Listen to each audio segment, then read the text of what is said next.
আসসালামু আলাইকুম, hello everyone, welcome to another new video. আজকে যাব প্রাপ্তির সাথে দেখা করতে। তো অফিস টাইম শেষ করে তারপরে ওর সাথে দেখা করে তারপরে বাসায় যাব। তো আজকে যেহেতু আমার ইভিনিং ছিল, তো ইভিনিংয়ে আজকের এই দিনটাতে আসলে বেতন দেয়। আর বেতন দিলে তো সবারই মন ভালো থাকে, তো মন আমারও ভালো ছিল।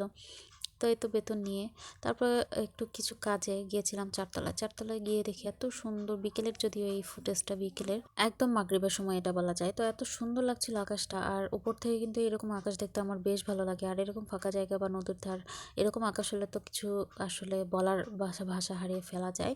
তো এই তো আমি বের হয়ে একদম 8টার সময় বের হয়ে রিক্সা নিয়ে একদম আমি জে ক্লাউডের উদ্দেশ্যে যাই। আমার বাড়ির কাছে যেহেতু জে ক্লাউড, আর যেহেতু রাতও হয়ে গিয়েছে, তো ভাবলাম আমি আমার বাড়ির আশেপাশে দেখা করাটা বেশি ভালো মনে করলাম। আর প্রাপ্তিও বললো যে হ্যাঁ, এটাই ঠিক হবে, কারণ ওর কাছে ওর জামাই আছে, ওর জামাই ওকে নিয়ে রাত হইলেও যেতে পারবে, আর আমার জন্য একটু টাফ হবে। তো এই মনে করে তো রওনা দিনই আমি ওখানে চলে গিয়েছিলাম আগে। ওদের আসতে একটু দেরি হয়, তো আমি ওখানে বসে ওয়েটিং রুমে ওয়েট করছিলাম। আবার বাইরেও একটু হাঁটাহাঁটি করছিলাম, কারণ এমনিতে সন্ধ্যার সময় বা বাইরে কোথাও হাঁটাহাঁটি করা হয় না। তো এই সুযোগে এমনি চারিদিকটা এমনি হাঁটছিলাম। ভিডিও আসলে ওয়েটিং রুম না এটা, এখানে আসলে নিচে বসার মতো অনেক সুন্দর একটা প্লেস করেছে ওনারা। তো এখানে বসে থেকে সময় কাটানো যাবে, আর অপেক্ষা করাও যাবে কেউ যদি আসে তার জন্য। উপরে গিয়ে রেস্টুরেন্টে বসে থাকতে হবে এমন না। তো আমিও সেম এখানে বসে বসে মোবাইল টিপছিলাম।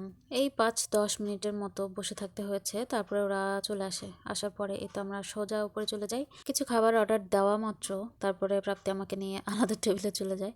আর ওর বেচারা জামাই পুরাটা সময় একদম একা একা বসেছিল। আমরা প্রায় ওখানে গিয়েছিলাম 9:30টায়, আর বাসায় ফিরেছি প্রায় 11:30টার দিকে।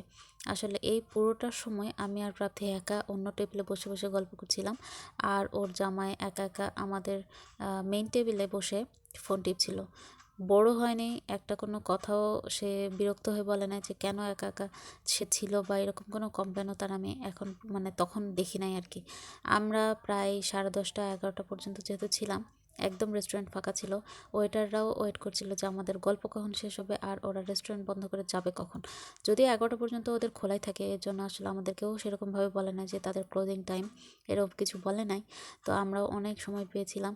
আর একদম বাইরে এরকম রাতের বেলা কিন্তু বাইরে গল্প করতে বেশ লাগছিল। আসলে জে ক্লাউড রেস্টুরেন্টের আউটডোর যে প্লেসটা আছে বাইরের দিকে, ওখানে কিন্তু বসে থেকে একদম অন্ধকারের মধ্যে, অন্ধকার খুব একটা ছিল না, লাইট ছিল, কিন্তু অন্ধকারের মধ্যে কিন্তু গল্প করতে বেশ লাগছিল। তারপরে আমাদের মনে হলো অনেক রাত হয়ে গেছে, ওঠা দরকার। এই যে দেখেন তার বেচারা জামা একা একাই এখানে বসে পুরোটা সময়, আমাদের 3-4 ঘন্টা সে একা একাই বসেছিল। আর এই যে ওয়েটাররা বসেছিল আমাদের, আমরা উঠবো কখন, আমাদের গল্প শেষ হবে কখন, এই অপেক্ষায়। তারপরে কয়েকটা ছবি উঠায় আমাদের এই আজকের রাত বা এই আজকের সন্ধ্যাটা শেষ হয়। ভালো থাকবেন সবাই, আল্লাহ হাফেজ সবাইকে।